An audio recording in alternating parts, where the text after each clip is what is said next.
Prayer is not a suggestion. It's not a soft option. It is a declaration of war. The devil fears a praying believer more than a preaching one, because when you pray, you move heaven, and when heaven moves, hell shakes. That's why your phone lights up the second you kneel. That's why your mind races the moment you try to be still, because the attack is on your attention. It's not just your life that's under fire. It's your time in his presence. The enemy knows what we forget. When you pray, the invisible realm begins to shift. Angels are dispatched, chains break, generational curses crack. Demons lose access they've held for years. James 5:16 says, "The effectual fervent prayer of a righteous man availeth much." That means your prayers work. They do something. They carry weight in the spirit, but Satan wants you to believe they don't. He whispers, "You're too tired. You're too guilty. You're too late. You're too weak."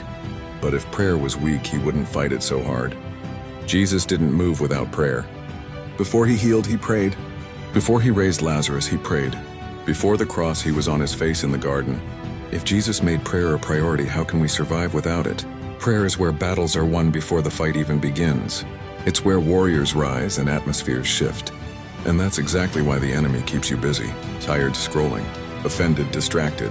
Because if you ever remembered what prayer does, you'd get dangerous. So here's a reminder. You weren't called to survive. You were called to command the atmosphere, to speak with fire, to shake the heavens. The devil's worst nightmare is a quiet believer on their knees with fire in their mouth and the name of Jesus on their lips. If this stirred your spirit, don't scroll. Want to make videos like this? I use ElevenLabs to generate the voice, and when you say the name Jesus, hell doesn't hear syllables. It hears authority. It hears the voice that crushed the serpent, the name that stripped death of its sting, the sound that made demons scream in the streets of Galilee. You don't have to shout. You don't have to be famous. You just have to believe in the one who bears the name. Because demons don't flee from volume. They flee from authority. The name of Jesus is not magic. It's not a spell. It's a banner of blood-soaked victory. When a believer says, "In the name of Jesus," they are not speaking for themselves.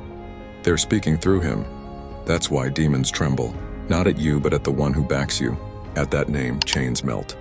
Altars collapse. Contracts are voided. Darkness loses legal ground. Because Jesus isn't just a man. He's the Word made flesh. The King enthroned above every throne. So when you pray in his name, you're not begging. You're enforcing. Demons recognize court orders in the spirit. And when you speak the name of Jesus with faith, you serve them an eviction notice. That's why the enemy wants you silent. He'll make you feel like nothing's happening. Like the room is still. Like your prayers are powerless. But in the spirit, thunder cracks. Chains shake, principalities panic.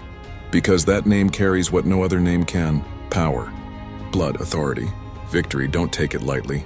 Don't treat it casually. Don't let it collect dust in your mouth.